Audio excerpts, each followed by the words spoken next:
Hello students, this is Vipra Malik. Welcome back to my channel Vipra Malik commerce. तो कैसे हैं आप सब लोग? आई होप आप सब लोग ठीक होंगे, अच्छे से अपने बोर्ड एग्जाम्स की प्रिपरेशन कर रहे होंगे। तो चलिए स्टूडेंट्स, स्टार्ट करते हैं अपनी आज की क्लास को। तो जैसा कि आप लोग जानते हो, हमारा जो टॉपिक चल रहा है वो है रिटायरमेंट ऑफ अ पार्टनर, जिसकी हमने एक क्लास की थी। आज हमारी जो क्लास है वो सेकंड क्लास है। और जैसे कि हमने एडमिशन ऑफ अ पार्टनर के टाइम पे किया था कि मैंने आपको स्टेप बाय स्टेप एक एक टॉपिक कराया था, उसके बाद मैंने आपको फुल लेंथ क्वेश्चन कराया था। तो सेम वैसे ही हम लोग कर रहे हैं रिटायरमेंट के साथ में भी। हम एक करके सारे टॉपिक्स करेंगे, उसके बाद हम एक फुल लेंथ क्वेश्चन करेंगे। ठीक है बच्चों? तो आज जो हमारी क्लास होगी उसमें हम डिस्कशन करेंगे कि गेनिंग रेशो जो होती है वो कैसे कैलकुलेट की जाती है। और इससे पिछली क्लास जो थी उसमें मैंने आपको न्यू प्रॉफिट शेयरिंग रेशो कैसे कैलकुलेट की जाती है eight the time of retirement, वो मैंने कल आपको कराया था। ठीक है? अगर आपने वो क्लास नहीं देखी है तो आप वो क्लास भी पहले देख लीजिएगा। ठीक है? तो चलिए स्टार्ट करते हैं। क्वेश्चन नंबर 1 पढ़ते हैं। क्या है? A, B and C are partners sharing profits and losses in the ratio of 4:3:2। A, B and C तीन पार्टनर्स हैं जिनका प्रॉफिट शेयरिंग रेशो जो है वो 4:3:2 है। B रिटायर होता है फर्म से। A and C decided to share the profits and losses in future in the ratio of 5:4। B retire होता है तो दो पार्टनर्स बचते हैं ए और सी, जो ये डिसाइड करते हैं कि वो फ्यूचर में जो प्रॉफिट्स और लॉस शेयर करेंगे वो 5:4 में शेयर करेंगे। ठीक है? तो गेनिंग रेशो का फॉर्मूला क्या होता है? गेनिंग रेशो का फॉर्मूला होता है new ratio minus old ratio. क्या फॉर्मूला होता है गेनिंग रेशो का? New ratio minus old ratio. तो इस क्वेश्चन में आपको दोनों चीजें गिवन है, न्यू रेशो भी और ओल्ड रेशो भी। तो गेनिंग रेशो कैलकुलेट करना सिंपल है। न्यू रेशो है 5/9 ए का, और बी का है 4/9, और ओल्ड रेशो ए का कितना है? 4। और टोटल में क्या लिखेंगे? 4 + 3 + 2, यानी कि 4 + 3 7 + 2 9। तो यानी कि ओल्ड रेशो कितना हुआ? 4/9, और सी का कितना है? 2/9। तो ए का जो गेनिंग रेशो है वो कितना है? 5 - 4 1/9, और 4 - 2 2/9, यानी कि ए और सी का जो गेनिंग रेशो है वो क्या है? 1/9 और 2/9, यानी कि 1:2। ठीक है? समझ में आया? चलिए नेक्स्ट क्वेश्चन पढ़ते हैं। A, B and C were partners sharing profits in the ratio of 3/8, 1/2 and 1/8। Fractions में दिया हुआ है इस बार रेशो। ए रिटायर होता है and surrenders 2/3 of his share in favour of B. A retire होता है और वो अपने हिस्से का 2/3 जो है वो बी को दे देता है, और जो बचा हुआ होता है हिस्सा वो देता है वो सी को। तो जब कोई भी एक हिस्सा है तो वो तो 1 है, और 1 में से वो किसी को कितना दे रहा है? 2/3। तो यानी कि कितना हिस्सा बच गया हमारे पास? 1/3। तो यानी कि जो 2/3 है वो तो किसके फेवर में जाएगा? बी के। और जो 1/3 है किसका? 1/3 ए के हिस्से का, वो किसको मिलेगा? वो सी को मिलेगा। तो चलिए देखते हैं, जो ए का शेयर है वो डिवाइड होना है किस रेशो में? 2:1 में।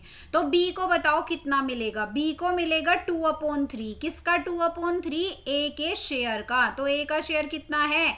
3/8। तो 2/3 ऑफ 3/8 कितना आ जाएगा? देखो, 2/3 ऑफ 3/8, तो 3 से 3 कैंसिल, बचा कितना? 2/8। तो 2/8 तो किसको मिलेगा? बी को मिलेगा। तो देखो कितना नया शेयर हो जाएगा बी का।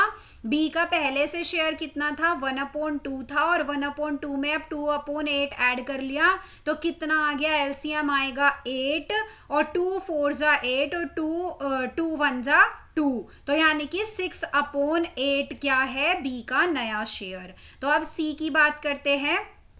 जो सी है उसको कितना मिलना है? उसको मिलना है 1/3। किसका 1/3? ए के शेयर का। ए का शेयर कितना था? 3/8। तो यानी कि जो सी है उसको कितना मिलेगा 1/3, किसका 1/3, 3/8 का। तो 3 से 3 कैंसिल, बचा कितना 1/8। तो यानी कि सी का जो नया हिस्सा होगा अब उसमें क्या हो जाएगा 1/8 ऐड हो जाएगा, और पहले से उसका कितना हिस्सा था 1/8 था, तो न्यू कितना हो जाएगा 1/8, और 1/8 गेन हो गया, तो यानी कि कितना बचा 2/8। तो यानी जो सी है उसका न्यू रेशो जो है वो 2/8 है, और बी का न्यू रेशो कितना 6/8 है। तो बी और सी का जो न्यू रेशो है वो कितना है 6:2 भी कह सकते हो आप, और 3:1 भी कह सकते हो। और देखो जो गेनिंग रेशो है वो तो क्वेश्चन में ही हमें गिवन था। कैसे गिवन था गेनिंग रेशो इसमें, क्योंकि देखो इन्होंने बोला था कि जो ए है वो अपना हिस्सा का 2/3 बी को देता है और 1/3 सी को देता है। तो जिस रेशो में जो पार्टनर है रिटायरिंग पार्टनर वो अपने हिस्से को सरेंडर करता है वही तो क्या कहलाता है गेनिंग रेशो। तो यानी कि गेनिंग रेशो कितना है 2:1 है। ठीक है स्टूडेंट्स, आई होप आपको समझ में आया है क्वेश्चन। चलिए नेक्स्ट पढ़ते हैं क्वेश्चन नंबर 3। तो A B C and D were partners in a firm sharing profits and losses in the ratio of 3:2:1:4। यानी कि A B C D 4 partners थे और वो क्या करते थे, वो 3:2:1:4 में अपना जो प्रॉफिट और लॉस है उसको डिवाइड करते थे। तो A decide to retire from the firm, A ने डिसाइड किया कि वो फर्म से रिटायरमेंट ले लेगा, and his share is acquired by B and C in the ratio of 3:2। और उसका जो शेयर है ए का उसको कौन अक्वायर करने वाला है बी और सी, किस रेशो में 3:2 में, ऐसा अग्रीमेंट में लिखा हुआ था। ठीक है, हमें क्या करना है calculate the new profit sharing ratio and the gaining ratio. हमें क्या करना है, हमें न्यू प्रॉफिट शेयरिंग रेशो और गेनिंग रेशो कैलकुलेट करना है। तो देखो बी को कितना मिलेगा और सी को कितना मिलेगा। बी का जो गेन होगा वो होगा 3/5, किसका 3/5। देखो ए का कितना शेयर था 3 + 2 5 1 6 और 4 10, यानी ए का जो शेयर था ना वो कितना था, वो था 3/10। तो 3/10 का 3/5 तो बी को मिलेगा, और सी को कितना मिलेगा 2/5, किसका 2/5 3/10 का 2/5। ठीक है, तो यानी कि बी को टोटल कितना मिलने वाला है 9/50, और सी को कितना मिलेगा 6/50। तो अब हमें क्या करना है, जब हमें न्यू रेशो निकालना है तो हम क्या करेंगे, हम बी के पुराने हिस्से में ये जो गेन हुआ है उसको ऐड कर देंगे। तो बी का पुराना हिस्सा कितना था 2/10, तो 2/10 में ऐड कर देंगे 9/50। ठीक है, तो 2/10 और प्लस करना है क्या 9/50। तो यानी कि इन दोनों का एलसीएम लेंगे तो कितना आएगा 50, 10 5 जा 50, 5 2 जा 10 प्लस सॉरी 51 जा 50 और 1 9 जा 9, तो 10 + 9 यानी कि कितना 19/50, कितना 19/50। तो ये तो किसका हो जाएगा बी का न्यू शेयर हो जाएगा। अब क्या करना है सी का न्यू शेयर निकालना है। तो देखो सी का पुराना शेयर कितना था 1/10 था, और अब कितना उसको मिला है 6/50 मिला है। तो इसका भी ऐसे ही एलसीएम लेंगे और ऐड करेंगे तो आएगा 11/50। ठीक है, और जो डी था डी में कुछ भी चेंज नहीं होगा, तो डी का कितना पहले था 4/10, तो अभी भी कितना रहेगा, अभी भी 4/10 ही रहेगा, किसका डी का, क्योंकि डी को कुछ भी गेन नहीं हुआ है। ठीक है, तो देखो न्यू रेशो कितना आ जाएगा 19/50 रेशो 11/50, और रेशो डी का कितना था बताओ 4/10 था ना। तो इस 10 को भी हमें 50 करना है, तो हमें क्या करना पड़ेगा मल्टीप्लाई करना पड़ेगा ऊपर नीचे 5 का, तो यानी कि कितना आ गया 20/50 है ना। तो यानी कि रेशो कितना आ जाएगा 19:11:20। ठीक है। और गेनिंग रेशो तो कितना था, गेनिंग रेशो तो पहले से ही पता है कि 3:2 था, है ना। चलिए स्टूडेंट्स, अब बात करते हैं अपने नेक्स्ट क्वेश्चन की। क्वेश्चन नंबर 4 इंपॉर्टेंट क्वेश्चन है, पहले भी एग्जाम में ये पूछा गया है, ठीक है। तो चलिए स्टार्ट करते हैं इसको पढ़ना। ऑन 1 अप्रैल 2008, 1 अप्रैल 2008 को Uday and Kaushal entered into partnership with fixed capitals of 7 lakh and 3 lakh respectively। उदय और कौशल एक पार्टनरशिप में एंटर होते हैं और उनकी जो फिक्स कैपिटल थी वो थी 7 लाख और 3 लाख, ठीक है। They admitted Govind as a new partner on 1 January 2010। उन्होंने क्या किया, उन्होंने एडमिशन किया किसका, गोविंद का, वो नए पार्टनर के रूप में उसको लेकर आए, कब, 1 जनवरी 2010 को, ठीक है। तो Govind brought 10 lakh as capital and the new profit sharing ratio decided was 3:2:5। तो देखिए क्या हुआ कि गोविंद जो है न्यू पार्टनर आया था, 10 लाख रुपए वो कैपिटल के लेकर आया था और उस टाइम पर ये डिसाइड हुआ कि जो न्यू प्रॉफिट शेयरिंग रेशो होगा वो 3:2:5 होगा, ठीक है। On 1 January 2012 another new partner Hari was admitted with a capital of 8 lakh. 1 जनवरी 2012 को एक दूसरा न्यू पार्टनर हरी था, उसका भी एडमिशन हुआ और वो 8 लाख रुपए की कैपिटल लेकर आया और उसका जो शेयर ऑफ प्रॉफिट होगा वो कितना होगा, 1/10 होगा, which he acquired equally from Uday, Kaushal and Govind. यानी कि वो जो 1/10 हिस्सा लेगा उस हिस्से को वो इक्वली अक्वायर करेगा, किससे, उदय, कौशल और गोविंद से, ठीक है। उसके बाद 1 अप्रैल 2014 को Govind died and his share was taken over by Uday and Hari equally. 1 अप्रैल 2014 को क्या हुआ, गोविंद की डेथ हो गई और उसका जो शेयर था वो किसको किसको मिल गया, उदय को और हरी को मिल गया है इक्वली, ठीक है। तो हमारे इस क्वेश्चन के 3 पार्ट्स हैं, जिसमें से फर्स्ट पार्ट है कि सैक्रिफाइसिंग रेशो सबसे पहले निकालना है जब गोविंद का एडमिशन हुआ उस टाइम पर। उसके बाद हमें न्यू प्रॉफिट शेयरिंग रेशो निकालना है उदय, कौशल, गोविंद और हरी का, कब, जब हरी का एडमिशन हुआ। और थर्ड थिंग क्या हुई है कि न्यू प्रॉफिट शेयरिंग रेशो निकालना है उदय, कौशल और हरी का जब गोविंद की डेथ हुई। तो हम सिर्फ क्या करते हैं, वहां तक की बात करते हैं जहां तक का गोविंद का एडमिशन हुआ था। तो देखो गोविंद का एडमिशन का टाइम यानी कि यहां तक का हमें ये क्वेश्चन अभी सिर्फ पढ़ना है, ठीक है। तो चलो सबसे पहले हमें क्या करना है, उदय कौशल की जो कैपिटल थी तो यानी कि इनका रेशो तो पहले से बताया नहीं हुआ है लेकिन न्यू रेशो बताया है 3:2:5। अच्छा बताओ सैक्रिफाइसिंग रेशो का फॉर्मूला क्या है। सैक्रिफाइसिंग रेशो का जो फॉर्मूला है वो है old ratio minus new ratio. तो ओल्ड रेशो जब गिवन नहीं है दैट मीन्स कि जो ओल्ड रेशो है वो इक्वल है, तो यानी कि दोनों का ही 1/2 और 1/2 हिस्सा था उदय और कौशल का।